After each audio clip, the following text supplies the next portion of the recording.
People whose first relationship was very long term, what weird thing did you believe was normal until you started seeing other people?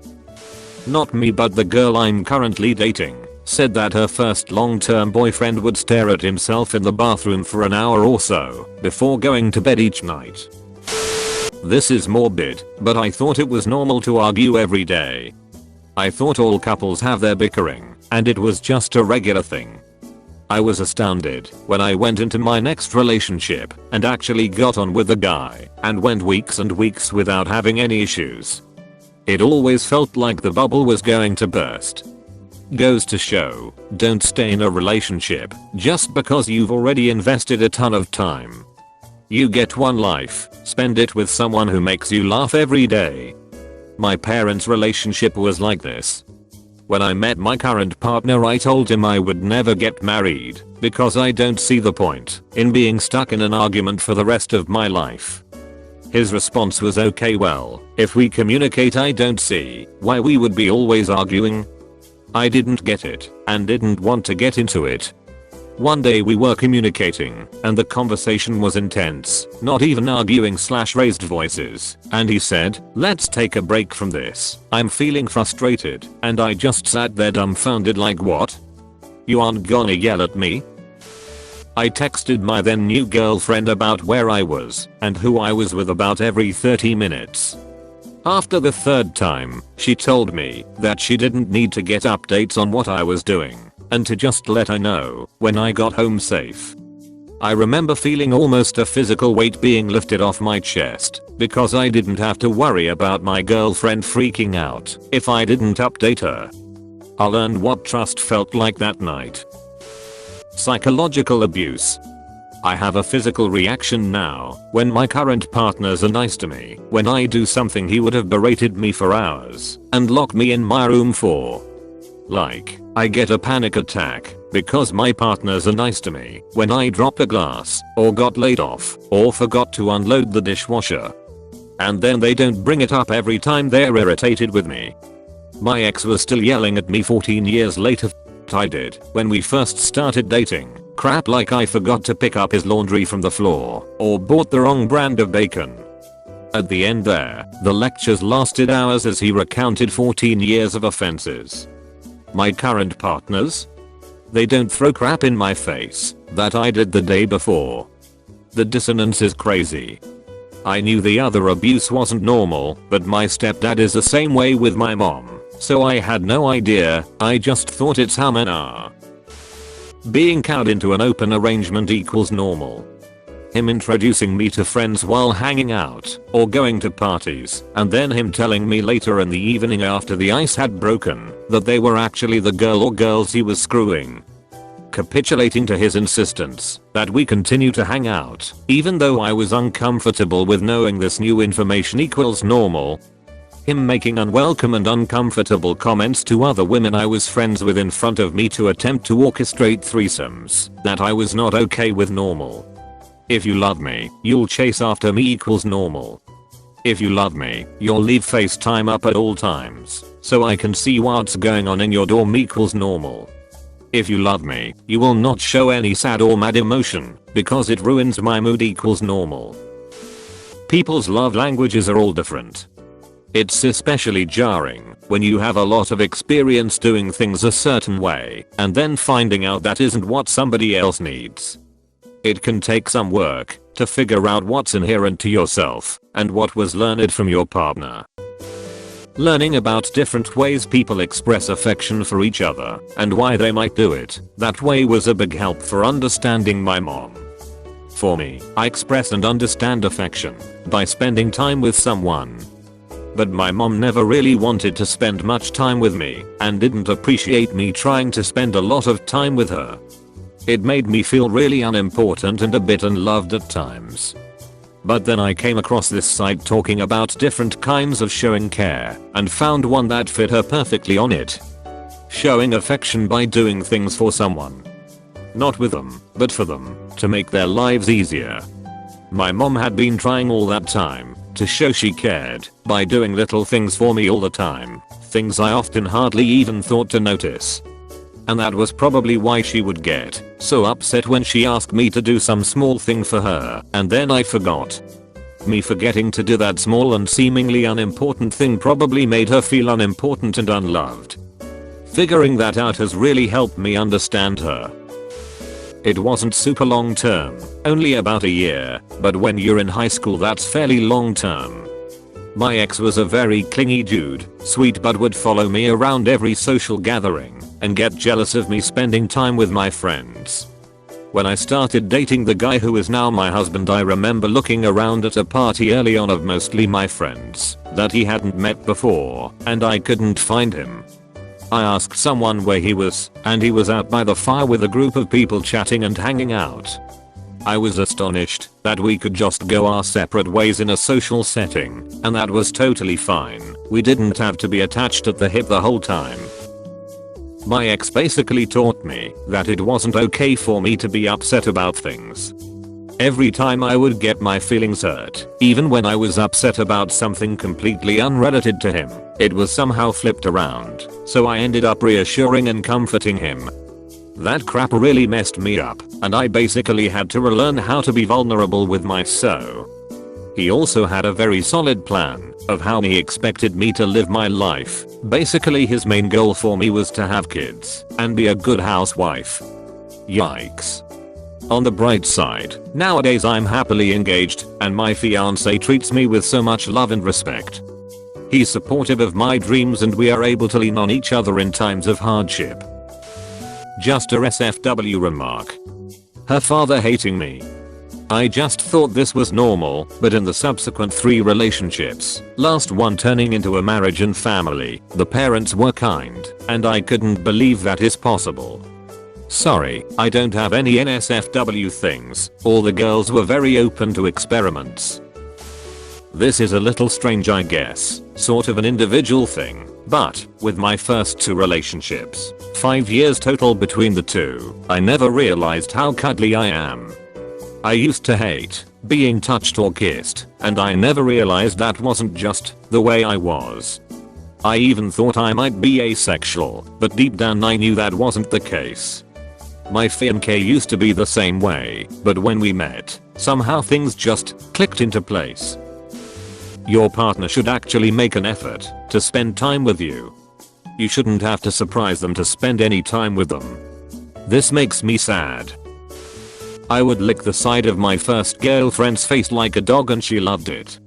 My second girlfriend slapped me when I tried it. Edit, my first gold. Thanks. I was not expecting so many people would relate to that. Actually thinking about the future was a big thing. Since we got together in high school there always seemed to be this idea in the back of my head that this was going to end eventually, and because of that I never really looked at anything like a future together. When we graduated it was just too comfortable to break up, and even though things were fine enough to stay, it was a drag that never ended because I just never really thought of them as the person I wanted to be with forever. It's hard to say when exactly I stopped loving her, but it was a relationship of comfort and convenience more than anything, and when she eventually cheated on me and broke us up, it was still just so easy to get back together on and off after that I could feel myself falling back into a commitment I didn't want to be a part of. Now it's wild to actually think about a future with my partner. I genuinely look forward to stuff like maybe living together or getting married and seeing the world and all that romantic stuff. Before everything was more or less convenience, but I had no idea how great it was to actually look forward to potential life events with someone else. Suicide threats, black eyes, self-harm manipulation, social media and phone stalking rights, remove female friends from social media plus life. Sex as a currency, must respond to texts within 20 minutes or the result is one or more of the above. Finally got out of that one after 3 long years. Learned a whole lot, helped to build my now very strong relationship though, so hey, take the positive and leave the rest, am I right? Passive aggression, gaslighting, subtly guilting me for every choice I made that he disagreed with, treating me like his therapist, and dumping his issues on me. We dated from ages 16 to 25. It took a bit of therapy to unscrew my brain and to even learn that some of our interactions were toxic because they were so normalized. People always said relationships take work, so I guess I just thought that was what relationships were. Luckily I was wrong, because my partner now is the most genuine human I've ever met. But it's kinda funny and sad because every once in a while I'll think, oh, so this is what it's supposed to be like. It's a bittersweet realization because although I'm happy to be where I am, it's a bummer that it took so long to get here because I ignored my instincts for so long in the first place. I see so much horrible things on here. Mine is quite tame, but here goes. My first boyfriend would always leave me small presents or notes underneath my pillow if I had to get up earlier than he did. He was quite romantic and told me I love you quite a lot. When I got a new boyfriend I caught myself looking underneath my pillow for at least a month/2 months in, just out of habit. Not every guy wants to throw on Motown and slow dance with you. Some of them don't even care to touch you. I miss the slow dances. That you shouldn't immediately think she's gonna kill me when you miss her calls, and that being punched in an argument isn't normal. I thought she was just feisty, but after ending things I realized she was just abusive. My first boyfriend was so ridiculously clingy. Like if we were in bed together we would have to cuddle, otherwise he would cry and think that I was mad at him, when in reality I was just hot and wanted some space. I just thought that's what relationships were. My relationship now is nothing like that. It is so nice to be in the same room, but doing completely separate things and not have to worry about each other. My friend had a very similar story. I was driving him home. He had recently had a fight with his girlfriend, again, after multiple incidents of his belongings being intentionally broken, and even her pulling a knife on him. And yes, she was his first serious relationship. I'm sorry, but you really need to get out of this. This isn't okay. Well, sometimes this stuff happens. No relationship is perfect. My parents fought all the time and still stuck together. You gotta work on it. My mom got punched by her ex-husband exactly once and divorced him over it. 2 years later she met my dad, and in the following 35 years they've barely even raised their voices against each other.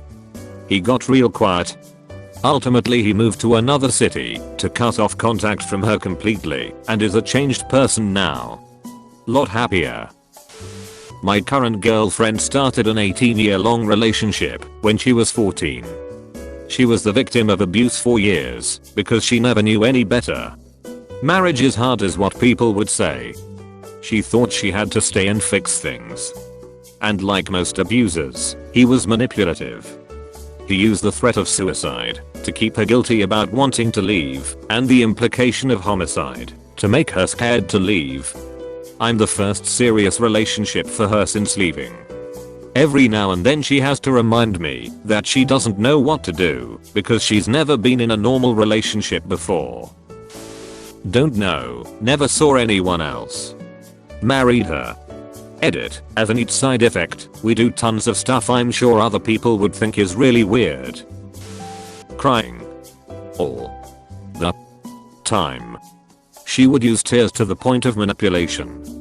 This was in high school BTW. I thought that was just a girl thing, but no way. My current GF and I have been dating for 3.5 years and she only cries when she's in pain or having a panic attack. Both of which are not my fault and I can help her through. Damn, I thought every girl cried like 3 times a day. If any of you are dating a Kendra from Southern California, get the hell away. That mental/emotional abuse and not doing things together was normal, if that makes sense. We met online and our first date was okay, but that was the last time we ever really went out in public. He was older than me, so after work he would come to my college dorm. He forced me to have sex and would get angry with me if I didn't, mock sadness and disappointment in me. I didn't want to, but I thought I loved him and I thought he knew best. He would avoid me for months at a time, just saying he was busy, usually during the summer. He was a teacher and then try to convince me everything was okay come September. He got engaged to another woman while still trying to convince me we were a happy couple. They got married 2 months ago.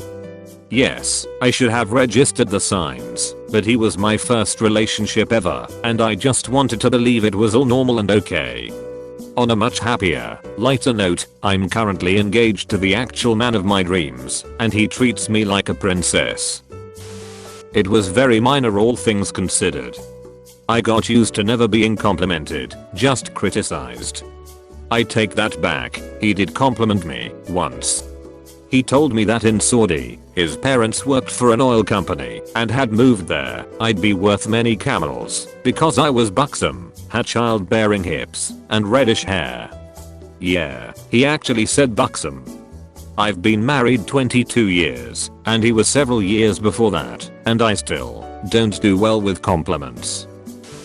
Honestly? A lack of love. I did some things wrong in my first relationship early on, and my ex held that against me for years on end. Not even anything as severe as cheating, but just me being young, inexperienced, and stupid. She practically used those things as an excuse for us to never be intimate for a decade to follow. We barely ever had sex, hugged, or even touched at all. It was always me instigating any of that, and her only sometimes being okay with having it happen. Around the time we were breaking up, I started, in my own awkward manner, telling her that I would like for her to do things for me. I constantly did small things, like buying her chocolate, or making her hot water bottles for bed, and she never did anything of the kind for me. There was never a back rub, a touch, a gift from the shop, or even a birthday present that was anything more than a sweater she thought looked good. And don't get me wrong, you don't always have to get someone a spectacular present, but it was like this for years. Now that I've met someone new, I keep being amazed by the fact that she's actually loving towards me. She wants to help me if I feel bad. She doesn't berate me for not solving the problem if I share one with her. She will, out of her own volition, do something nice for me just because she wants to. The fact that this concept is so fucking alien to me sort of shows me how wrongly I was situated in my past relationship. I've put women on a bit of a pedestal since I was young, and I rolled into that relationship assuming this stuff is normal. That guys just put in all the effort, and women reciprocate if they feel so inclined, but never have to. But I don't have to settle for that at all. Having a partner accommodate your emotional needs without communicating about their own. I talked about my anxiety and other mental health issues, but she didn't really talk about hers. She did a lot to take care of me through that, and I regret that I didn't do the same for her. I was surprised to realize, after the end of our relationship, how bad her anxiety and depression were becoming, because it wasn't something she'd ever talked about. I did not have much emotional intelligence at the time, so I didn't perceive that she was struggling, and it didn't occur to me to ask. I loved her very much, and I didn't realize I was up until she moved across the country and broke up with me. And I didn't start figuring out how I'd screwed up until sometime later. She was doing a lot of emotional labor for me, and I wasn't reciprocating it. I didn't realize I was being selfish, but I was. Since then, I've definitely gotten better about trying to recognize and meet partners' emotional needs, and I've been in relationships with people who are more able to communicate about their emotional state and tell me what their needs are, but I still really regret not being a better partner in that first relationship. Being faithful to a single partner. I'm not saying everyone is a cheater, but never being cheated is not the norm as I thought it would be. A lot of relationships end because of infidelity much more than what I would have thought.